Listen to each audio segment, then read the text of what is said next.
श्री शिवाय नमस्तुभ्याम। हर हर महादेव। स्वागत है आप सभी का आज के एक नए उपाय में, जो कि द्विजेश्वर महादेव का बिल्कुल नया उपाय है।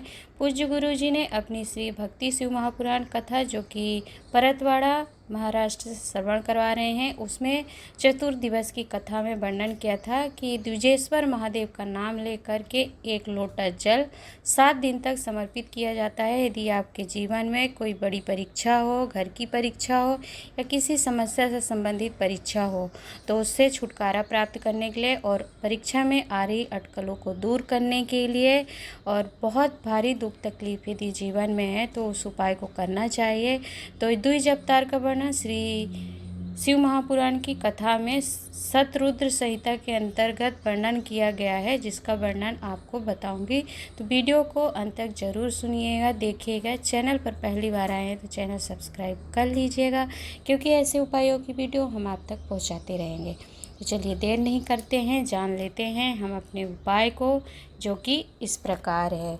पूज्य गुरु जी वर्णन करते हुए कहते हैं कि द्विजेश्वर महादेव का स्मरण भगवान शंकर का एक अवतार है, जो कि साधु वेश अवतार है, जिसका वर्णन शिव महापुराण कथा में किया गया है।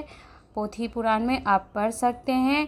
पूज्य गुरु जी कहते हैं कि यदि जीवन में बहुत भारी दुख है, तकलीफ है और वह मिट नहीं रहा है, तो मात्र एक लोटा जल लेकर के आपको शिवालय में जाना है और 7 दिन तक लगातार जल द्विजेश्वर महादेव का नाम लेकर के जल समर्पित करते हैं, तो निश्चित ही आपका भारी से भारी दुख तकलीफ कष्ट का निवारण हो जाता है। और आपको कैसी भी परीक्षा आ रही हो, उसमें कोई भी अटकल अड़चने आ रही हो, तो आप उस परीक्षा में अटकते नहीं हैं, पास हो जाते हैं, ऐसा वर्णन मिलता है।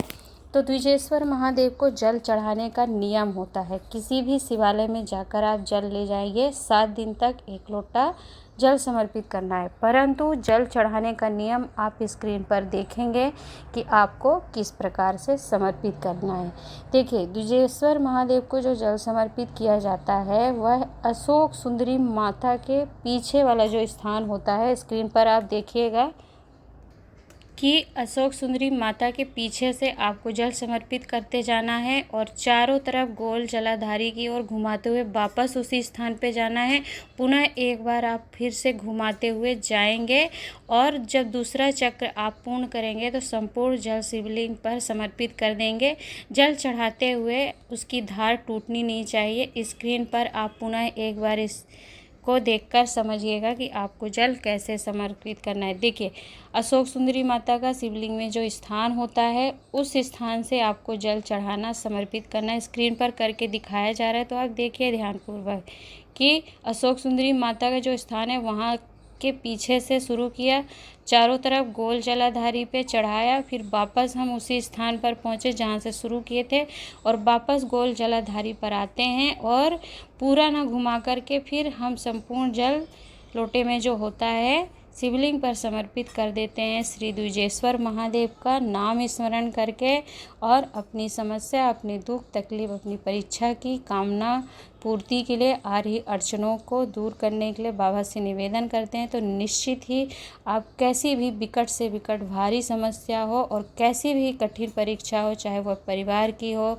चाहे नौकरी से लेकर के हो या अन्य स्थान से संबंधित हो, समस्या का निदान प्राप्त हो जाता है और हर समस्या में आप उत्तीर्ण होते हैं, परीक्षा में सफल होते हैं।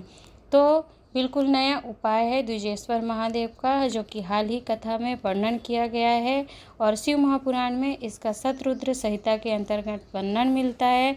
तो उपाय करके देखिएगा। उपाय को लेकर किसी भी प्रकार का आपके मन में कुछ प्रश्न हो, पूछना चाहते हैं तो पूछिएगा, हम उसे बताने का प्रयास करेंगे।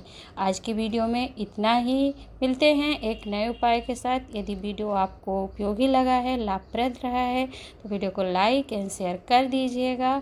श्री शिवाय नमस्तुभ्यम। हर हर महादेव कमेंट बॉक्स में अवश्य टाइप किया करिए, जिससे हमें आप तक एक नई वीडियो पहुंचाने का प्रोत्साहन प्राप्त होता रहे। तो मिलते हैं नए उपाय के साथ, तब तक के लिए हर हर महादेव।